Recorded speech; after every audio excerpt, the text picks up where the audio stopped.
Lo hemos visto. Ha caído.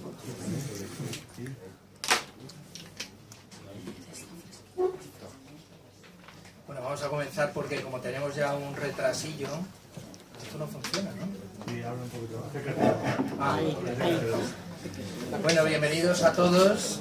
Muchas gracias por estar aquí. Unas gracias especiales a la librería Ícaro y a sus dueños porque además de estar siempre dispuestos a colaborar con el Foro Social, nos brindan su amistad y la verdad es que es impagable. Bueno, esta presentación forma parte del ciclo de lectura y compromiso del Foro Social y bueno, tenemos el grandísimo placer de que por fin viene a Segovia Miguel Urbán, que no es la primera vez que invitamos, para presentar, bueno, esto lo tenía que decir porque forma parte de la historia del Foro Social, entonces, que quede constancia. Ha sido bueno buscar el momento, el hueco y realmente ha tenido que ser hoy y nada más que podía ser hoy y afortunadamente lo tenemos aquí y ha tenido un eco realmente importante. Bueno, presentar mínimamente a Miguel Urbán y a Amelia Martínez Lobo. Miguel Urbán, bueno, es de sobra conocido, no vamos a decir nada muy especial porque es un viejo luchador de la interglobalización, de la guerra de Irak, del 15M, uno de los cofundadores de Podemos y ahora mismo, bueno, por supuesto forma parte del grupo anticapitalistas del grupo confederal de Podemos y además es europarlamentario desde 2015. Bueno, tiene un cargo además dentro del Parlamento Europeo, es secretario de Europa de Podemos y es secretario de Acción del Parlamento Europeo desde 2017. Bueno, tiene varios libros en colaboración, además del que vamos a presentar aquí. Simplemente por citaros algunos, los títulos no pasarán: de la nueva miseria, la universidad en crisis y la nueva rebelión estudiantil, Ocupemos el mundo, Eurouniversidad, de la miseria en el mundo estudiantil, y el que nos ocupa hoy, que es Disparen a los refugiados, y no sé si está preparando alguno más. Por lo que se mueve, realmente ya tiene que sacar tiempo de donde no lo hay. Bueno, fundamentalmente decir eso, darle la bienvenida, darle también las gracias porque va a tratar un tema que nos preocupa a las personas que tenemos un mínimo de conciencia social, que son todos los que estamos aquí y muchos más, y el Foro Social, por supuesto, como colectivo, porque el tema de las migraciones, de las migraciones en Europa y del eco que está teniendo y de la repercusión política y de la repercusión a nivel de mentalidades, como está habiendo un giro conservador realmente preocupante y Europa se está convirtiendo en eso que define muy bien Urbán, que es Europa fortaleza, ¿no?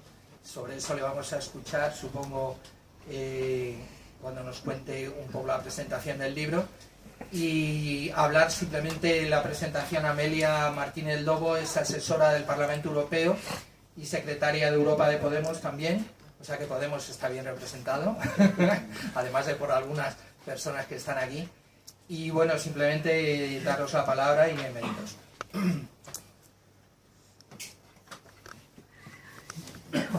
Bueno, pues nada, reiterar el agradecimiento y además, como sabéis, a mí me hace especial ilusión estar aquí en mi tierra, con lo cual, bueno, pues vengo doblemente ilusionada.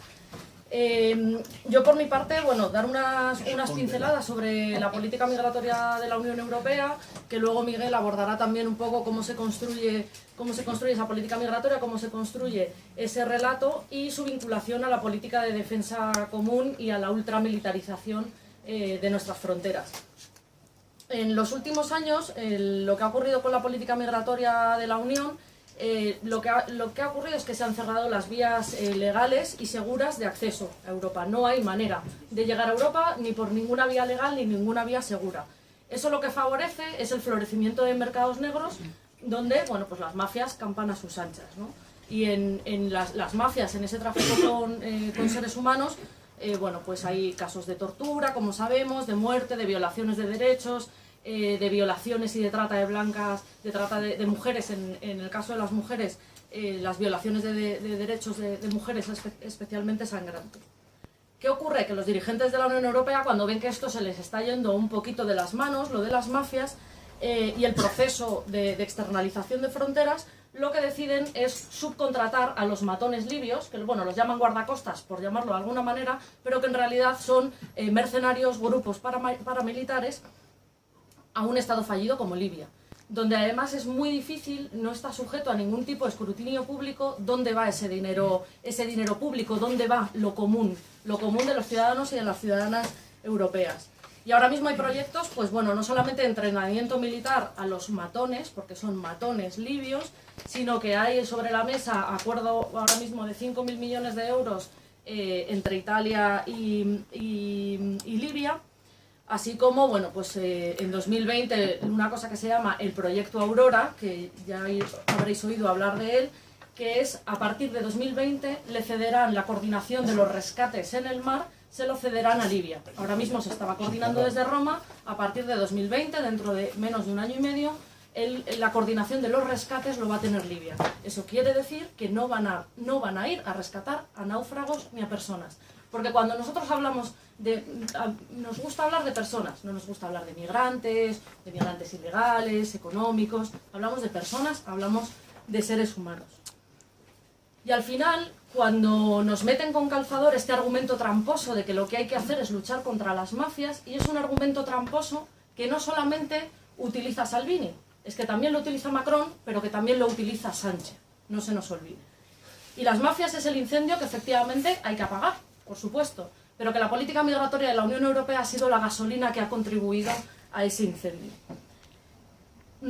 La historia de la migración es algo que no va a terminar por muchas vallas y por muchos muros que construyamos. La migración se podrá dar de manera regular o de manera irregular, pero va a seguir existiendo. Como un dato, porque este verano como que hemos asistido a un momento mediático en el que parecía que había una invasión, una cosa loca, que iban a acabar con nosotros y una situación de desborde. En el año 2015 llegaron a Europa 1.100.000 personas. En 2018 no han llegado más de 55.000. Entonces, yo creo que también nos tenemos que preguntar realmente cuál es el interés que hay detrás para tener esa percepción y que se lance ese mensaje de desborde, ¿no? También yo la reflexión que me gusta hacer es, bueno, si la gente sigue huyendo del hambre, de la guerra, de la miseria, y a Europa han llegado 55.000, ¿dónde están? Es decir, lo que pasa es que no lo vemos. No lo vemos porque en ese proceso de externalización de fronteras, que yo creo que Miguel luego lo explicará muchísimo mejor, en ese proceso de externalización de fronteras, al final aquí no lo vemos, pero está ocurriendo. Y hay un drama en el desierto que no se ve, que no hay testigos incómodos, pero que hay muertes, miseria, hambre, torturas, y bueno, pues yo creo que también tenemos que reflexionar con respecto a eso, que nosotros no lo veamos no quiere decir que no pase, y nosotros intentaremos contribuir a seguir denunciando esto, ¿no? Y esto forma parte de todo un plan que, como decía el compañero, se llama la construcción de la Europa Fortaleza. Pero que la Europa Fortaleza no solamente es una cuestión de se construye sobre vallas y sobre muros, sino que es una herramienta más para apuntalar el proyecto neoliberal, austeritario y capitalista de las élites de la Unión Europea. Porque las élites no es una cuestión de que no necesiten o no quieran que lleguen personas migrantes. Lo que quieren es que lleguen sin derechos, porque los derechos de ellos también son nuestros derechos. Quieren una masa de trabajadores precarizados y de trabajadoras precarizadas sin derechos. Cuando hablamos de externalización de fronteras, claro, uno dice, bueno, ¿y esto exactamente qué es lo que es, ¿no? ¿Qué significa cuando hablamos de externalización de fronteras? Básicamente, subcontratar a terceros países para que nos hagan de matones y de guardianes de fronteras. Y normalmente, cuando hay este tipo de acuerdos, que España lo lleva haciendo con Marruecos desde hace muchos años, normalmente es un chantaje, una moneda de cambio, a cambio de ayudas al desarrollo, acuerdos comerciales, donde al final los seres humanos y las vidas humanas se utilizan como moneda de cambio, entre los acuerdos comerciales, diplomáticos o ayudas al desarrollo entre los países. y asistimos a un proceso de militarización y de hipersecuritización de las fronteras, que se basa y se fundamenta en un dogma, ¿no?, y en un falso dilema que nos han querido meter con calzador, que es seguridad versus derechos, ¿no? Tenemos que renunciar a ciertos derechos porque tenemos que estar supuestamente más seguros. Y tenemos que estar supuestamente más seguros ante esa supuesta amenaza, ¿no? Se construye un falso dilema, se construye un dogma en el que se vincula de manera premeditada desde hace mucho tiempo migración con amenaza, con terrorismo, como, bueno, esa estigmatización de que las personas que vienen son una amenaza, una invasión, en fin. Y a partir de ahí, donde se supone que hay un riesgo, pues, de amenaza terrorista, de colapso de nuestros servicios públicos, a partir de ahí se justifica todo. Entonces, esa construcción de ese relato, que Miguel y en el libro está muy bien explicado, es como una especie de psicosis colectiva, ¿no?, de psicosis de Estado, donde efectivamente pues todo se justifica. No sé si os acordáis de la tragedia del Tarajal, donde asesinaron a 15 personas que les dispararon pelotas de goma mientras estaban en el agua. ¿En qué cabeza y en qué sociedad cabe que 15 personas que no saben nadar, que están en el agua, se puede justificar que se les dispare con pelotas de goma y murieron ahogados a escasos metros de la orilla, ¿no? Al final, esto, la única respuesta es esa amenaza, ¿no? Una amenaza que además es fácilmente identificable y es fácilmente, por tanto, ser sujeto de estigmatización y también de exclusión. Porque normalmente, cuando además salen en los medios, son hombres y son negros. Es muy fácil estigmatizar a este colectivo, ¿no?, de personas racializadas. Y el marco general, ¿no?, y de dónde viene todo esto, bueno, pues la Unión Europea, con su política exterior, con su política comercial, de expolio, de expropiación de tierras, de venta de armas, tiene mucha responsabilidad en que precisamente la gente huya a otra parte para tener una vida digna. Y es muy curioso que las mismas empresas fabricantes de armas de los sitios donde hay conflicto y que por tanto se generan esos movimientos, ¿no?, de esos movimientos humanos, son las mismas empresas encargadas de la seguridad fronteriza. Y creo que es importante que no se nos olvide quiénes son. Y creo que es importante señalarlos con el dedo. Y está Airbus, está Finmecánica, está Thales. Esto está muy bien identificado con nombres, ¿no?, y con responsables. El Transnational Institute de Ámsterdam hace un gran trabajo y hace grandes informes y os lo recomiendo. Pero para mí es como una gran obsesión, ¿no?, que no se nos olvide quiénes son, que no se nos olvide quiénes son los responsables y que no nos acostumbremos a este supuesto nuevo status quo. Creo que eso es bastante importante ponerlo sobre la mesa. Y en ese... voy a beber un poco de agua. ¿Y esto qué tiene que ver con la política de defensa común, ¿no?, de la Unión Europea? Que ahora se empieza a hablar un poco de que si queremos un proyecto de ejército europeo y tal. Bueno, pues tiene todo que ver. Si estamos muy amenazados, hay una amenaza, bueno, qué mejor manera que construir vallas, construir medidas de seguridad, construir medidas securitarias y militarizar las fronteras, pero también tener un ejército europeo, que por otro lado no es un proyecto nuevo, lleva fraguándose bastantes años, pero que en 2017 ocurrieron tres sucesos que, digamos, dieron como el pistoletazo también para ponerlo en marcha, ¿no? El primero es el Brexit. Cuando Reino Unido decide dejar la Unión Europea, también se plantea un poco el dilema de, bueno, ahora quién va a liderar, qué país, qué Estado miembro va a liderar a nivel de ejército, va a liderar este proyecto. La cosa está entre Alemania y Francia. Bueno, parece que Alemania no debería liderarlo porque a Alemania pues les da por liarlas muy pajarracas cuando tienen una buena industria armamentística. Entonces, bueno, parece que de todas maneras, bueno, entre París y Berlín como que han terminado de limar esas asperezas y parece que está el pescado vendido entre ellos, ¿no?, de liderar este proyecto de ejército europeo. Por otro lado, Juncker, el presidente de la Comisión Europea, dijo que la política de defensa común iba a ser un eje central de la política europea en los próximos años. ¿Qué ocurre? Que ante el fracaso político de su proyecto neoliberal y el proyecto de las élites, intentan salvarlo a través de la integración militar. Es decir, no es contradictorio que cuando se está cayendo el proyecto, su proyecto de élite político, su proyecto político neoliberal, lo intenten atajar por la vía militar, ¿no? Y el otro elemento es la victoria de Trump. Trump en un momento, bueno, pues con esta figura como de que hace de medio outsider y demás, lo que dice es que no está dispuesto a seguir haciendo el guardián del mundo y que, bueno, que ya es hora de que los países de la Unión Europea aporten un 2% más del PIB a la OTAN. Y entonces ahí, bueno, pues hay, digamos, esos tres elementos que catapultan un poco el retomar el proyecto de ejército europeo. La agenda ahora mismo es inabarcable y es complicado seguirle la pista y que esté bajo escrutinio público. O sea, ni el propio Miguel, como cargo público, miembro de la Comisión de Seguridad y Defensa en el Parlamento Europeo, es complicado tener acceso a información, a documentos y saber exactamente qué es lo que está pasando. Lo que sí que está claro es que hay una novedad, y es que por primera vez hay presupuestos específicos para la cuestión de defensa a nivel europeo. Que sería como una especie de los presupuestos como del Ministerio de Interior. Los tratados de la Unión Europea, además, contravienen los tratados de la Unión Europea y pone específicamente que no se puede destinar presupuesto de la Unión, presupuesto público, para cuestiones militares.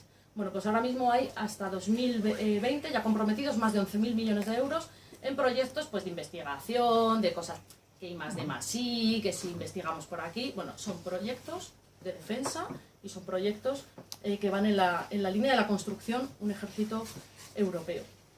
Y ya para terminar, claro, se nos suele dar muy bien hacer el análisis y entonces ahora uno dice, bueno, ¿y qué hacemos, no? ¿Y cuáles serían las alternativas? Yo dejo sobre la mesa, me gustaría dejar tres reflexiones. La primera es que el auge de la extrema derecha no es algo baladí. Y en Europa la cosa está bastante mal. Luego Miguel lo comentará más en profundidad, pero es bastante preocupante. Y en ese sentido, para nosotros es importante, y creemos que es fundamental, la construcción de un bloque y de un movimiento antirracista, antifascista, autoorganizado por abajo. Lo que no puede ser es que esta gente, que están, porque ellos sí que están autoorganizados, no perdamos de vista cómo están autoorganizados los movimientos neofascistas, por ejemplo en Madrid, aquí muy cerca, bueno, pues a lo mejor hay que plantearse crear un bloque antifascista, antirracista y antisenófobo, y cuando ellos vayan a manifestaciones, ir nosotros en contramanifestación. Quiero decir que esa construcción por abajo, porque desde la institución no se va a dar. O sea, olvidad de la institución. Entonces, eso por un lado. Por otro lado, creemos que es importante disputar desde la práctica el concepto de seguridad. Para nosotros, cuando hablamos de política de defensa, nunca metemos la palabra seguridad, porque para nosotros entendemos la seguridad desde una perspectiva en términos humanos, ¿no? ¿Qué quiere decir seguridad? Seguridad quiere decir tener unos servicios públicos de calidad que te hacen sentir seguro, que si te pones enfermo puedas ir a una sanidad de calidad, que tus hijos puedan acceder a una educación pública de calidad, que haya unos servicios sociales adecuados. Para nosotros y para nosotras eso es seguridad. Lo otro se llama securitización y se llama militarización, y disputarlo desde la práctica, porque es verdad que en la práctica vuelvo a la autoorganización popular, con comedores. Esto también se hacía en Grecia, ¿no? No solamente había comedores en los barrios en aquellos momentos, sino que también había incluso centros de salud. Y eso, la derecha, la extrema derecha y los grupos neofascistas y neonazis lo hacen muy bien y tienen comedores sociales solo para blancos. Entonces, nosotros creemos que es importante disputar eso desde la práctica, porque es verdad que ese sentido de colapso y de no acceso a los servicios públicos, ¿no? O a que de repente haya barrios que uno se siente más inseguro porque hay más delincuencia, lo sufren las clases populares de nuestro país, y ahí es donde está el choque, ¿no? Y creo que en ese sentido es importante que creemos y que nos organicemos en grupos de apoyo mutuo y en grupos de resistencia. que además luchen de alguna manera contra este dogma, ¿no?, de que parece que el buen ciudadano es solamente aquel que se ocupa de lo suyo y que parece que le da miedo ayudar a los demás, ¿no? Y creo que es importante que construyamos esos grupos de resistencia y de apoyo mutuo entre iguales y no por caridad, y que estamos en esto porque amamos a la vida y porque amamos a la gente. Y creo que eso también es importante, y decirlo sin complejos. Y por supuesto, como tercer elemento sobre qué hacemos, cambiar las políticas migratorias de la Unión Europea y también las políticas migratorias de aquí. Porque la ley de extranjería, las leyes migratorias que se aplican desde hace años en este país, pues bueno, son bastante lamentables. Y también apostar por un cambio radical, sin complejos, porque, entre otras cosas, el derecho a la movilidad es un derecho humano, está contemplado en la Carta Universal de Derechos Humanos, ¿no? Y creo que es importante que no le compremos el relato a la extrema derecha y que caigamos en la trampa de un proteccionismo hacia los nuestros y hacia nuestras clases trabajadoras. Y que, bueno, que en algún momento pensemos que a lo mejor no hemos sabido ser demasiado adaptativos, porque no podemos comprarle la agenda ni el discurso a la extrema derecha. Luego podemos plantearnos, bueno, qué línea discursiva, cómo montamos ese bloque antirracista, pero yo creo que la cuestión de derechos es algo que no está bajo duda, ¿no?, y que es algo incuestionable. Y yo simplemente acabar, yo creo que también en toda esta cuestión de la xenofobia, ¿no?, del auge de la extrema derecha y de esta cuestión la construcción antirracista, también tenemos que luchar contra la aporofobia, que es el miedo, ¿no?, y el odio a los pobres, entendiendo que en esto también hay un componente de clase bastante importante, porque nadie tiene más derecho a comer porque haya nacido en esta parte del mundo y porque sea blanco. Y yo creo que ahí también tenemos que ser absolutamente claros, concisos y que no nos tiemblen las piernas. Y con esto termino y le paso a Miguel. Gracias.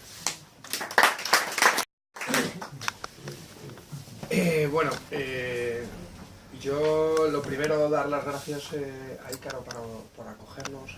Siempre, además, es un placer estar entre libros y rodeados de libros. Yo me pasé mucho tiempo rodeado de libros y la verdad es que se echa mucho de menos, y por eso siempre es de agradecer volver. Luego decir también que hemos intentado venir muchas veces y lo hemos la vez que lo tuvimos además cerrado, tuvimos por una cuestión de fuerza mayor, tuvimos que cambiarlo. Asesinaron a Berta Cáceres, a la militante ecologista, feminista y anticapitalista hondureña de la COPIN, y había riesgo de muerte para el principal testigo en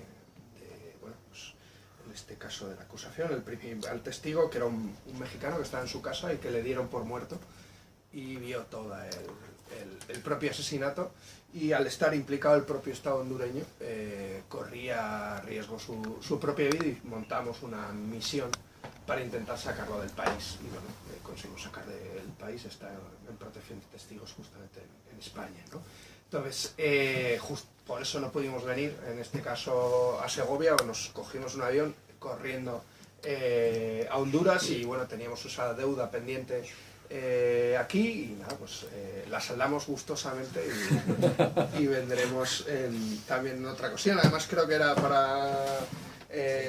justamente para presentar este libro. Tenemos otro libro que también hemos traído, que lo hemos dejado allí, justamente sobre el auge de la extrema derecha, que es un poquito anterior, sobre los nuevos y los viejos fascismos, que bueno, es más pequeñito y también intenta abordar un poco lo que está pasando. Realmente,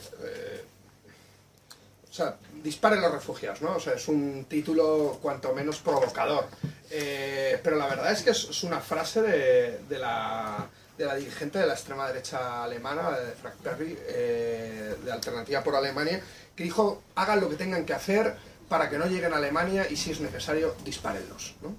Se han disparado a refugiados en nuestras fronteras, han asesinado con disparos, no solo en Tarajal, sino en Bulgaria y en otras fronteras, a refugiados, pero realmente si hubiéramos querido hacer honor a la verdad, tendríamos que lo tendríamos que haber titulado Ahoguen a los refugiados, o sea, porque lo que realmente están haciendo nuestras políticas es convertir al Mediterráneo en la mayor fosa común del mundo.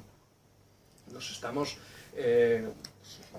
una media, desde el 2014 hasta ahora, más de 10.000 personas que sepamos, claro, es durísimo, es decir, que sepamos, han perdido la vida en el Mediterráneo directamente porque no hay forma legal de llegar a Europa.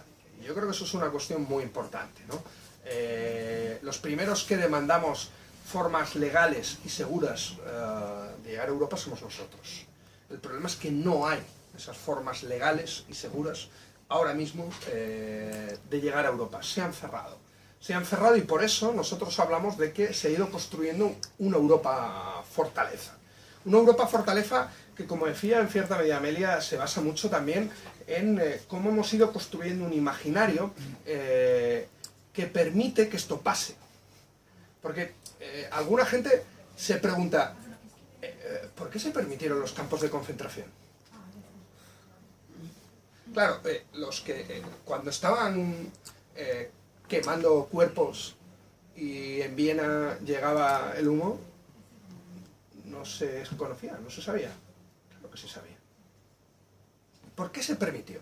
O sea, ¿por qué ahora mismo no podemos decir que no sepamos lo que esté pasando, eh? O sea, no podemos decir que no sabemos lo que está pasando en nuestras fronteras y lo estamos permitiendo.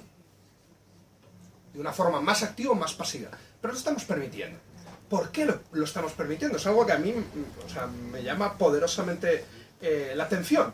Y es porque yo creo que se ha construido un relato de coartada, un relato de justificación para lo que está pasando. Sin ese relato no habría consenso de la población. Y hay un consenso muy amplio sobre esto en Europa. Si acaso en el Estado español hay más disenso, ¿no? Pero en el conjunto de Europa hay un consenso muy fuerte. ¿Y por qué está pasando? Lo digo porque solo entendiendo por qué está pasando podremos intentar cambiarlo, ¿no? Yo creo que lo primero es analizar los datos. No solo el dato que daba Amelia, que yo creo que es significativo. Este año se ha hablado de cerrar fronteras mucho más que en el 2015. En 2015 estaban llegando 1 millón de personas, ahora 50.000, ¿no? O sea, lo digo por dar... ¿Qué ha pasado? ¿Por qué cuando llegan menos hablamos más de cerrar fronteras, ¿no? Bueno, porque hemos comprado la agenda política de la extrema derecha. O sea, la extrema derecha gobierna Europa desde el centro. Gobierna Europa desde sus instituciones. Se ha generado una especie de lepenización de los espíritus en Europa. ¿Y cómo hemos llegado hasta aquí? Porque hay otro dato que llama poderosamente la atención, que decía ACNUR, ¿no? Y es verdad, que es, nunca ha habido tantos refugiados en el mundo. De hecho, estamos ante la peor crisis de refugio desde la Segunda Guerra Mundial. ¿Y esos son 50.000 refugiados? No, hay más de 65 millones de refugiados en el mundo, o por lo menos llamémoslos desplazados forzosos, por violencia política. Ya no hablemos incluso desplazados por otra violencia, que es las políticas comerciales y las políticas neoliberales extractivistas sobre los países del sur, que condenan a la miseria que mata igual que las bombas, hay que decirlo, también a los desplazamientos humanos. Pero hablemos de esos 65.000, de esos 65 millones que se consideran que podrían tener un estatus de refugiado, que tendrían el estatus de refugiado porque son perseguidos políticos, ¿no? ¿Dónde están? Lo digo porque no están en el norte, no están en los países ricos. O sea que, lo digo para también intentar desmitificar todos esos bulos que se corren, ¿no? De por qué vienen aquí. No, no vienen aquí. La mayoría están en países del sur. De hecho, nos han vendido una cuestión de estamos desbordados, estamos superados por la llegada. Eso ha sido... tenemos además estudios de medios, ¿no? de las palabras que se utilizan clave dentro de los medios de comunicación: superado, desbordados, invasión. Es algo que se repite de forma machacona, ¿no? 50.000 sobre 500 millones de personas que tiene Europa. 1.300.000 sobre 4 millones. Esa es la realidad del Líbano. En el Líbano, sobre 4 millones, 1.300.000 son refugiados sirios. Lo digo para ver el dato. No estamos metiendo a los refugiados palestinos que llevan más de 20, 30 o 40 años en el Líbano. Veamos los recursos que tiene el Líbano con los recursos que tienen los 28 miembros de la Unión Europea, hasta que seamos 27, pero todavía seguimos siendo 28, ¿no? Digo para que lo pongamos en datos. ¿Sabéis que el gobierno de Dinamarca lleva 4 años pagando publicidad en los principales medios libaneses, disculpa, diciendo: no vengáis a Dinamarca, no os vamos a acoger? O sea, el gobierno danés, pagando los principales medios del Líbano, lo digo por los porcentajes que hemos dado, lo veamos. Turquía, más de 3 millones sirios, pero podríamos hablar de todos los desplazados por violencia política, por ejemplo, alevís o de la población kurda, ¿no? También es brutal. En los últimos tiempos, más de 500.000 desde que se inicia otra vez la guerra contra el PKK dentro de la propia Turquía. El Sahel es un territorio vastísimo donde está la mayoría de los refugiados del mundo. Pero es que incluso lo que sería el estatus político del concepto refugiado ha quedado muy obsoleto. No solo no se cumple, y no solo se puede construir la paradoja de que el propio concepto de refugiado nace en Europa después de la tragedia de la Segunda Guerra Mundial, que se intenta legislar para que no pase lo que pasó. No solo se puede construir la paradoja de que lo asesinemos en el mismo lugar donde lo creamos, sino que ha quedado totalmente obsoleto. Hay conceptos que ni siquiera están recogidos. Por ejemplo, ACNUR ya habla de un elemento central que son los refugiados climáticos. Estamos hablando de más de 250 millones de posibles refugiados climáticos para el 2030, que están vinculados directamente con las políticas económicas y comerciales que lo que están haciendo es cargarse el planeta. Directamente. Por cierto, son datos de organismos oficiales, 250 millones. O sea, gente donde es que no van a su pueblo, se lo ha tragado el mar. O incluso Bangladesh, que ahora mismo está acogiendo a uno de los movimientos poblacionales de refugiados más importantes en los últimos 2 años, que son los Rohingyas en todo lo que sea Birmania y Myanmar, tiene uno de los grandes problemas que la entrada del mar sobre el delta en Bangladesh está haciendo impracticable la agricultura en vastas partes del territorio, sobre todo un territorio densamente poblado. Y eso construye esos refugiados climáticos de lo que os hablábamos, que ya estaban recibiendo refugiados políticos, en este caso de los Rohingyas. Por cierto, ya por fin Naciones Unidas ha dicho que se puede hablar de exterminio en el caso de Birmania y del estado de Rohingyas. Hemos hecho 3 urgencias de derechos humanos en el Parlamento Europeo, he participado en las 3 sobre eso. ¿Ha servido para algo? No. No. Hemos sacado 3 urgencias humanitarias, pero todos saben los culpables, todos saben que no es una cuestión étnica ni es una cuestión religiosa, es una cuestión profundamente política. En la zona de los Rohingyas son tierras donde han encontrado recursos naturales, el ejército es el propietario de las tierras una vez que se expulsa a los Rohingyas, y entran las multinacionales a explotar de mano del ejército birmano esos territorios. ¿Se han aplicado algún tipo de sanción por parte de la Unión Europea a Birmania? No. Hemos, hemos bloqueado nuestras relaciones comerciales con Birmania. No. Pero hemos sacado 3 resoluciones de derechos humanos diciendo que lo que está haciendo Birmania es intolerable. Eso es lo que está pasando ahora mismo en Europa. Y eso es lo que nos está pasando, y sobre todo cómo estamos construyendo un discurso profundamente cínico. Porque la Unión Europea hacia afuera como que sigue defendiendo los derechos humanos, ¿no? en grandes declaraciones, pero está en la base de los problemas de la mayoría de los desplazamientos poblacionales, y cuando tiene capacidad de actuar no la ejerce porque el business, la economía, manda sobre los derechos humanos. Es fundamental además entender que las imágenes también construyen relato. ¿Qué hemos visto desde el 2015 hasta ahora?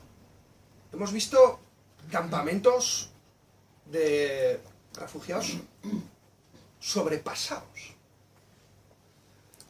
¿Cómo es posible que 3 años después de que lleguen a una isla griega, en un campo de refugiados, sigan en una tienda de campaña quechua?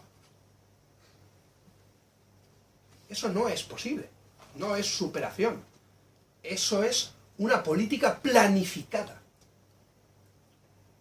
¿Por qué? De hecho, Cruz Roja le preguntó, por ejemplo, al gobierno danés por qué mantenía a los demandantes de asilo del país en tiendas de campaña en pleno invierno en Dinamarca, cuando les podía meter en edificios estatales que estaban vacíos. Y le dijo, porque si hacemos eso vendrán más. Es una política planificada justamente de mandar un mensaje que, lejos de las pancartas del Welcome Refugees, realmente responde a las palabras de Donald Tusk, el presidente del Consejo de Europa, que dijo: no vengáis a Europa. Los que estén pensando en venir, no vengáis a Europa. Y la mejor forma de hacer cumplir eso es que se vea. Que se vea y que sea justificable. ¿Y cómo hemos llegado hasta aquí? Lo digo porque a mí me gusta hacer un poco de historia, ¿no? En el sentido de que podríamos pensar que, por ejemplo, la valla de Ceuta y Melilla existió siempre.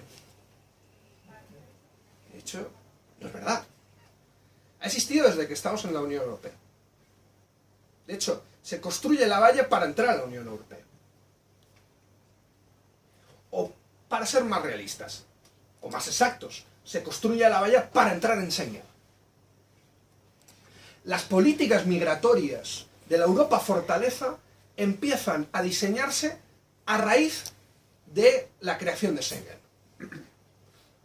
Porque un espacio de libertad, de circulación, de libre circulación de mercancías, capitales y personas, solo se podía asegurar para un pequeño club muy selecto. Para los europeos.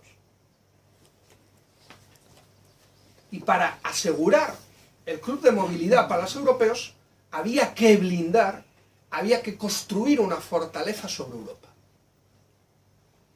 Y ahí es cuando empezamos a construir vallas, en el sur. Porque el sur es uno de los elementos principales de entrada.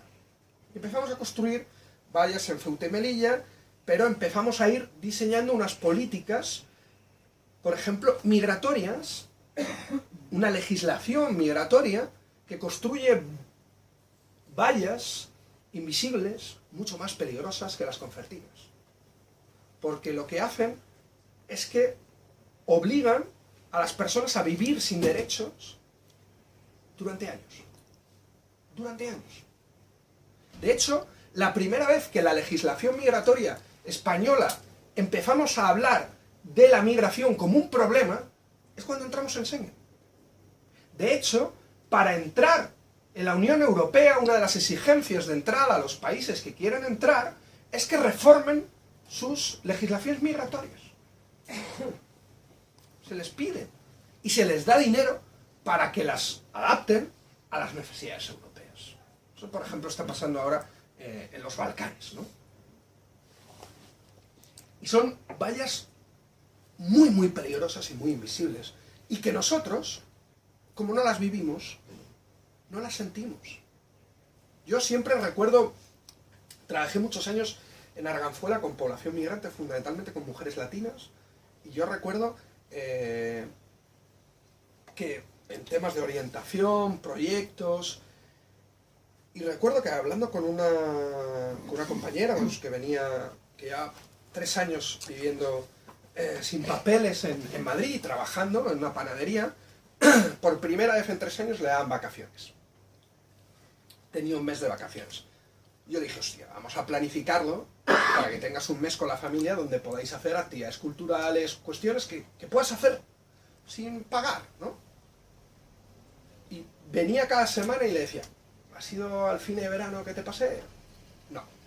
¿Has ido a ver el Guernica, que a partir de las 7 puedes entrar gratis? No.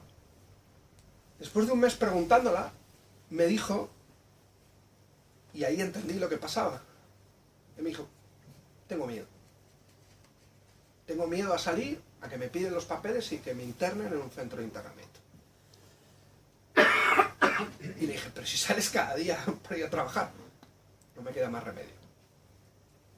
Pero no para ir a ver el Guernica, no para ir a ver una película. Yo nunca hubiera pensado que por eso no iba.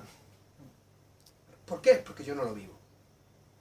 Porque yo no tengo sobre mí justamente esa persecución constante a la que las leyes de extranjería someten a la población que está de forma irregular en nuestro país.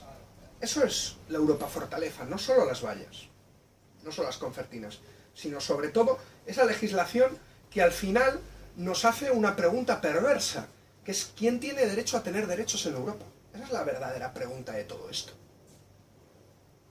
¿Quién tiene derecho a tener derechos en Europa? Y el problema es que se está respondiendo, los inmigrantes no tienen derecho a tener derechos. El problema es por quién sigue esa pregunta. Claro, porque los siguientes que no tenemos derecho a tener derechos son todos nuestros inmigrantes, españoles, portugueses, italianos, polacos, que están en el Reino Unido, porque es lo que se está negociando con el Brexit, que no tengan derecho a tener derechos en el Reino Unido. Porque se sabe por dónde empieza, pero nunca por dónde termina.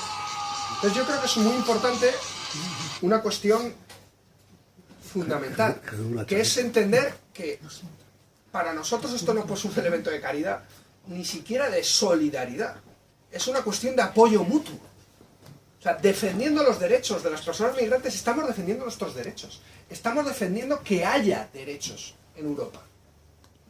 Y por eso, para mí, no es una crisis de refugiados, no es una crisis migratoria, es una crisis política de la Unión Europea. Y este libro habla de refugiados, pero como una excusa para hablar de Europa, de lo que está pasando en Europa.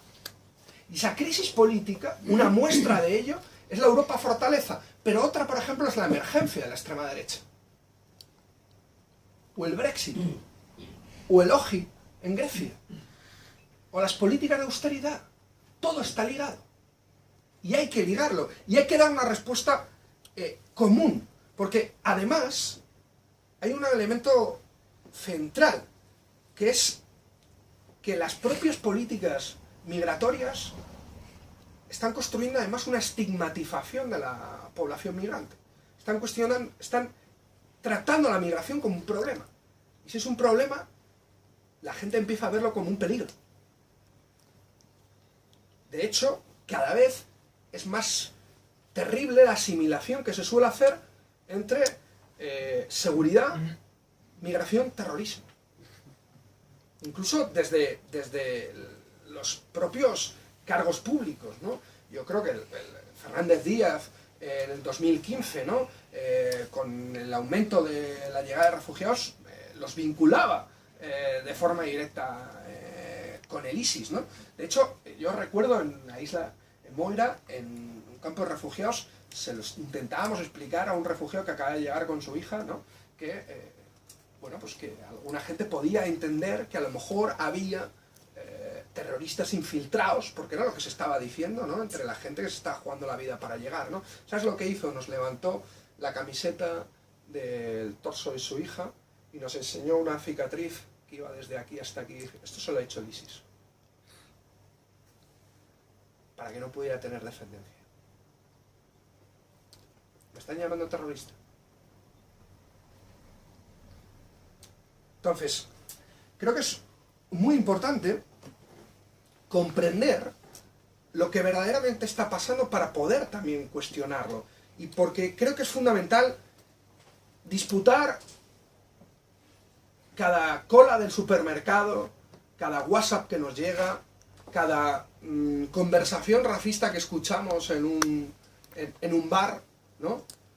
Para desmontar la mayoría de los mitos que se construyen sobre la migración.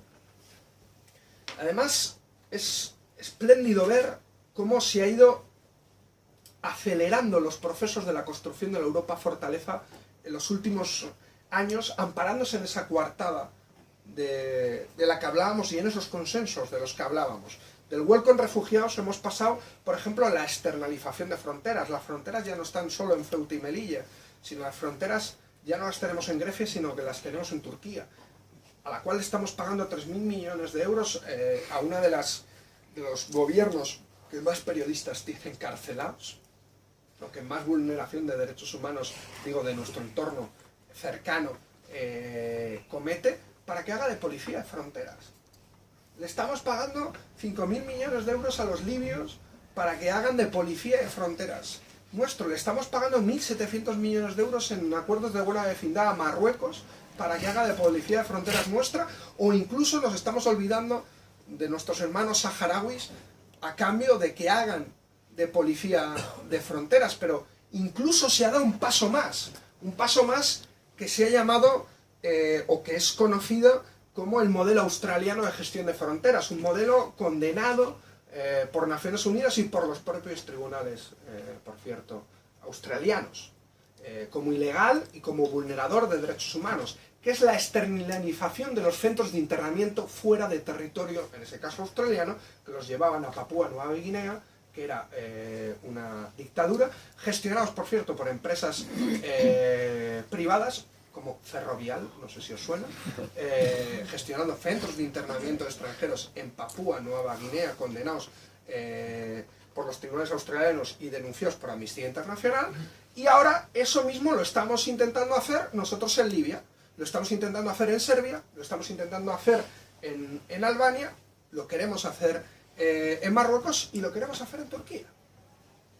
En Libia, donde no hay Estado. No es que haya una dictadura, es que no hay Estado.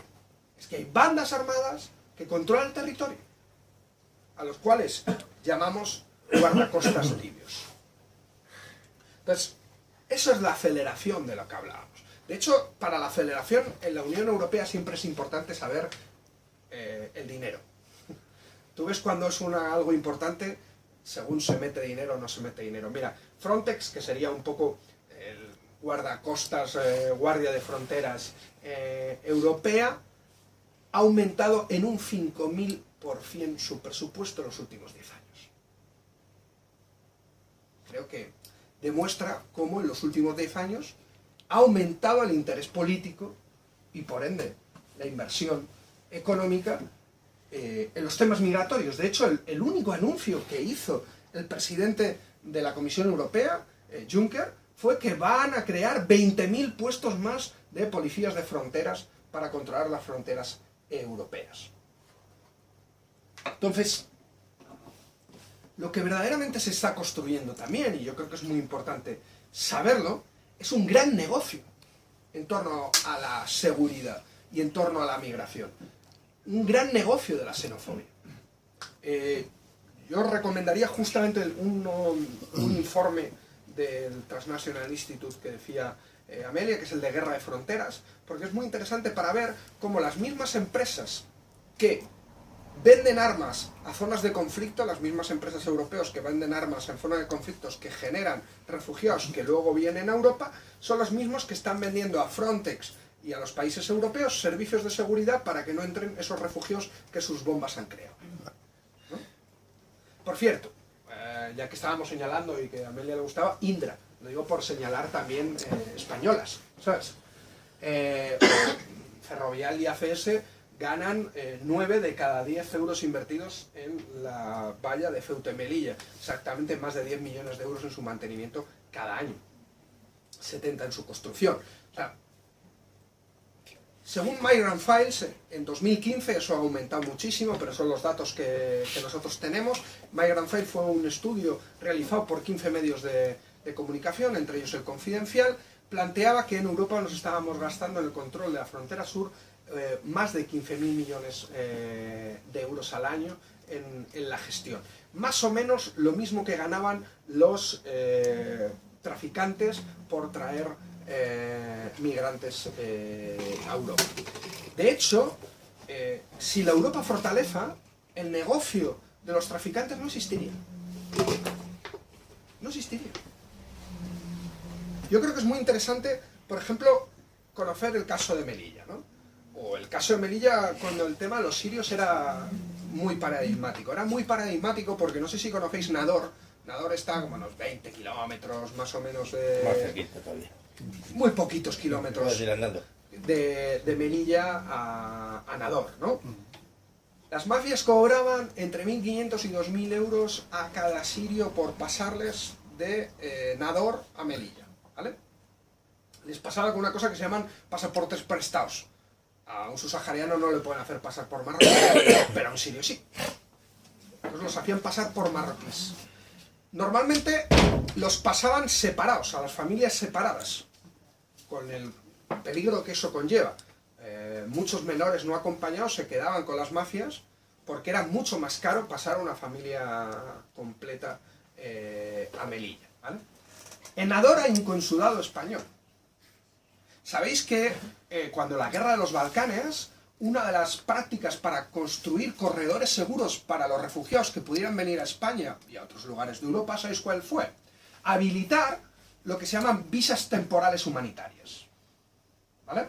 ¿Qué significa eso? Que tú puedes ir a un consulado español, por ejemplo, en Nador, pedir una visa temporal humanitaria para que se atienda tu solicitud de asilo en España, y pagas 15 euros y te cruza un taxi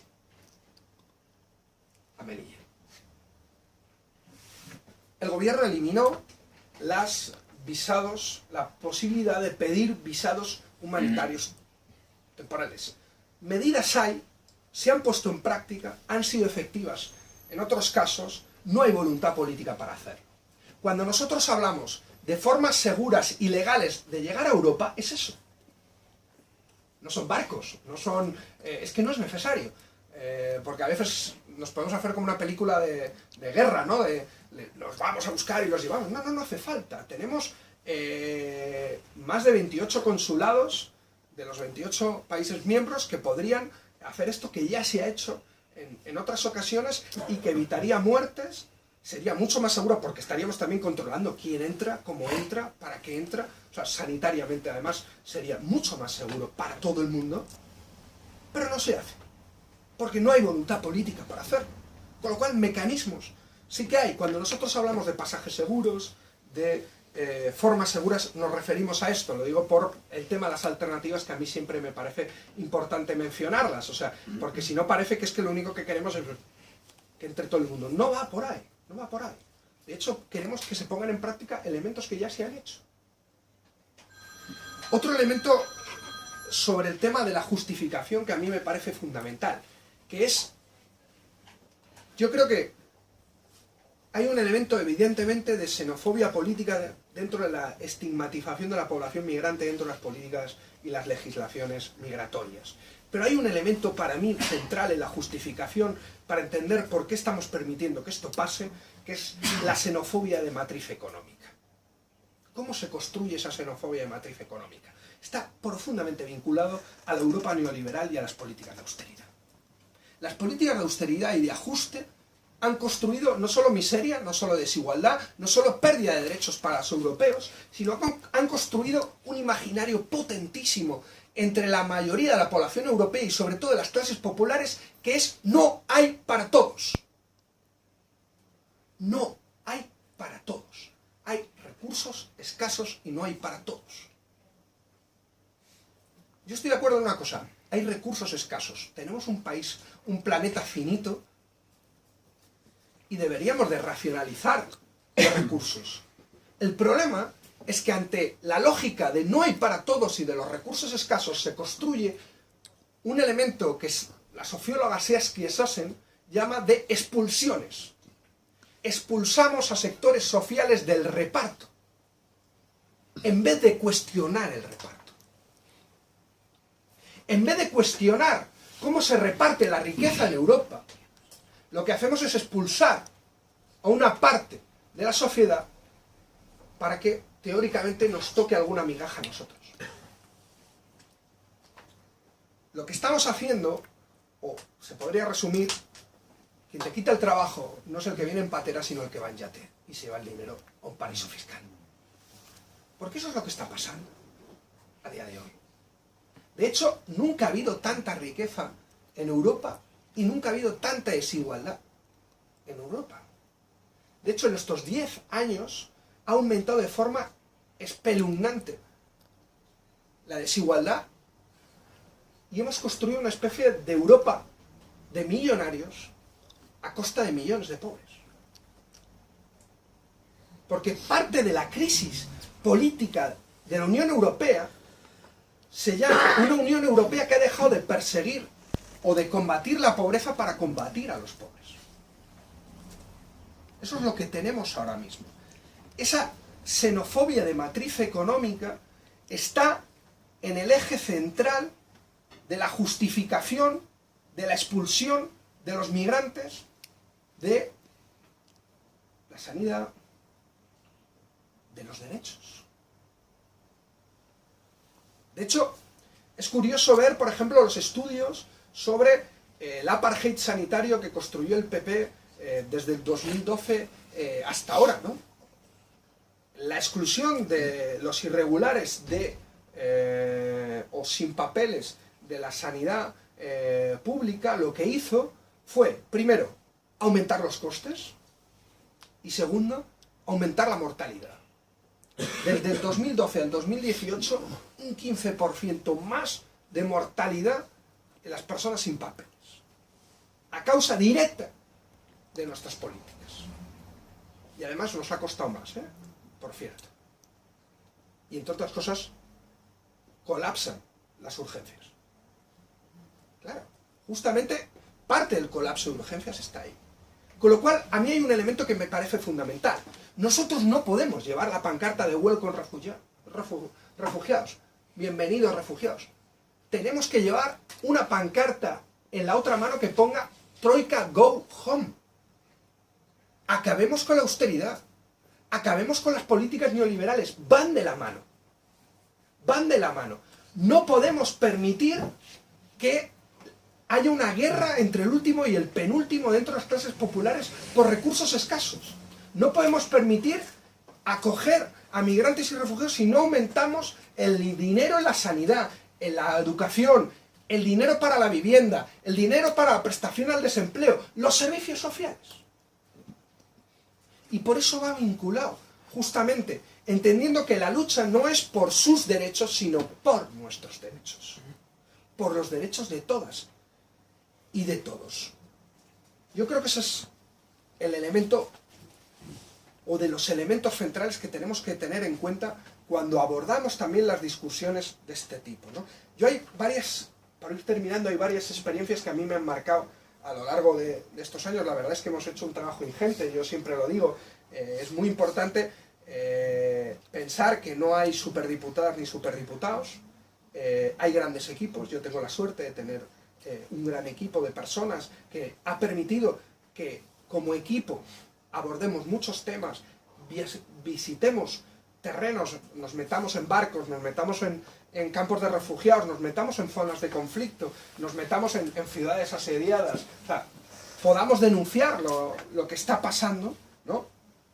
Y eso te da también un conocimiento de campo muy importante, pero también unas impresiones que a veces cuesta dormir por las noches. Y yo creo que hay dos experiencias que a mí me han marcado muchísimo, que a mí, con Gonzalo, es la otra persona con la que escribimos este libro, nos dio pues de ahí sacamos como la necesidad de escribirlo. Una fue en el cementerio de Lampedusa, no sé si conocéis Lampedusa. No digo que hayáis ido, porque la verdad es que es una isla pequeñita, es una isla como más o menos Formentera, más o menos de grande, sino es una de las islas más tristes del Mediterráneo y más bonitas, a la vez más tristes porque yo creo que nadie, en pocas islas habrá muerto tanta gente en sus costas, ¿no? Cuando fuimos allí nos atendió un colectivo libertario que lleva muchos años trabajando sobre el terreno y que uno de los trabajos que han hecho es el cementerio de Lampedusa. La alcaldesa, Nicolini, dijo de Lampedusa, de su isla, que es una isla donde ya no caben ni los vivos ni los muertos. También tiene uno de los centros de internamiento también más conocidos de Europa. Ese cementerio lo fuimos visitando con este colectivo, con esas personas que llevan más de 10 años intentando poner cara a las personas que habían enterradas ahí, ¿no? O sea, normalmente la mayoría de los nichos solo aparecía el número de personas muertas. No aparecía un nombre, no aparecía... Y ellos intentaban buscar nombres, una foto, una edad, un lugar de procedencia, ¿no? Y yo les pregunté el por qué. Ahí se me alarmaron y me dijeron, no te creas que es por una cuestión de caridad cristiana, ¿eh? Es una cuestión profundamente política. Es una cuestión profundamente política porque para Europa solo son números. Y nosotros nos rebelamos contra eso. Son personas que tenían historias de vida, que tenían futuro, que tenían familias, que querían tener presente. Y para Europa son 2.300 muertos en el 2018 en el Mediterráneo. Si no les ponemos cara, si no los vemos como iguales, es muy difícil intentar ver lo que está pasando. Y ellos hacían ese trabajo político. Yo recuerdo que cuando nos íbamos a ir, me habían avisado que no nos iban a recibir este colectivo porque no atendían a cargos públicos, ¿no? Y yo recuerdo que cuando nos fuimos a ir, cuando nos íbamos a ir, nos dijeron, creemos que en una semana vendrá un eurodiputado español a visitar la isla, ¿no? Durante una semana que estuvimos conviviendo con ellos, no sabían que nosotros trabajamos en ese caso en el Parlamento Europeo. La verdad fue un gustazo poder estar con ellos, pero nos llevamos una imagen que vuelve constantemente por las noches a la cabeza, ¿no? Y nosotros nos intentamos rebelar contra esa imagen diciendo no son números. Y han muerto por algo. Y han muerto producto también de nuestras políticas. Y nos tenemos que rebelar contra eso. Y la otra cuestión que a mí me impactó mucho fue, no sé si conocéis la jungla en Calais, uno de los campamentos de refugiados más grandes de Europa a cielo abierto. Desapareció ya, lo desalojaron ya más de 20 años. Era como una especie de ciudad increíble, ¿eh? O sea, tenías una iglesia etíope, ortodoxa, etíope, o sea, había verdaderamente de todo. Era muy impactante verlo, ¿no? Además es muy impactante porque es un lugar de miseria enfrente de la obra de infraestructura más cara de la historia de la Unión Europea, que es el túnel que conecta el Canal de la Mancha, ¿no? Es muy paradigmático ver, ¿no? Y cómo intentan meterse en los camiones para poder cruzar a Reino Unido, ¿no? Cada vez que he cruzado ese túnel he pensado, ¿no? Que yo he pagado 80, 100 euros y he pasado el túnel sin problemas, ¿no? O sea, llama la atención. Pues estábamos allí y estaban quemando la mayoría de las casas, los antidisturbios franceses, sin darles ningún tipo de alternativa habitacional a las personas que estaban allí. Y estábamos con un grupo de 11 chavales que podrían ser de mi edad, iraníes, que estaban en huelga de hambre para protestar por esa situación. Estaban en huelga de hambre y para demostrar que estaban en huelga de hambre, no sé si sabéis lo que suelen hacer en Irán, pero se cosen la boca. Se cosen la boca para demostrar que no están comiendo, ¿no? Es verdaderamente impactante hablar con alguien que tiene la boca cosida. Después de 3/4 de hora alguien les dijo, este señor es eurodiputado, ¿no? Y entonces uno de los chavales se me acercó y me dijo, ¿y tú qué vas a hacer? Claro, ¿tú qué vas a hacer para solucionar la papeleta, ¿no? Para solucionar mi papeleta. Hostia, yo pensé y dije, ¿qué le digo? O sea, ¿qué le digo? Le digo, voy a mandar una carta a la Comisión Europea diciendo que esto es inaceptable. Otra más. Voy a levantar la voz en la próxima plenaria parlamentaria y en el minuto que me dan, les voy a llamar asesinos. Y les voy a decir que tienen las manos manchadas de sangre. Otra vez. No creo que eso le sirviera mucho, objetivamente, a esa persona. De la reflexión de qué hacer nace ese libro. Nace el libro que tenéis ahí, ¿no? De cómo buscar alternativas, cómo construir alternativas colectivamente para responder a esa pregunta. Que es una pregunta de no qué vas a hacer, no, sino qué vamos a hacer para cambiar esto. Entendiendo que no vale con cambiar una política migratoria, que necesitamos darle la vuelta a Europa. Y que eso no lo vamos a hacer desde el Parlamento Europeo. Que lo necesitamos hacer construyendo un movimiento popular que luego tenga expresión, evidentemente, en las instituciones. Pero que necesitamos ser mayoría. Que ahora mismo enfrentarnos a la extrema derecha, a los fantasmas del pasado, es también enfrentarnos a Le Pen, pero también a Macron. O sea, que nos tenemos que enfrentar a una misma moneda que tiene dos caras. Y que una ha retroalimentado a que vuelvan a surgir esos monstruos del pasado. Bueno, pues esa es la apelación, en cierta medida, que hacemos en el libro. Entendiendo que hablábamos de refugiados e inmigrantes para realmente hablar de nosotros y hablar de Europa. Gracias.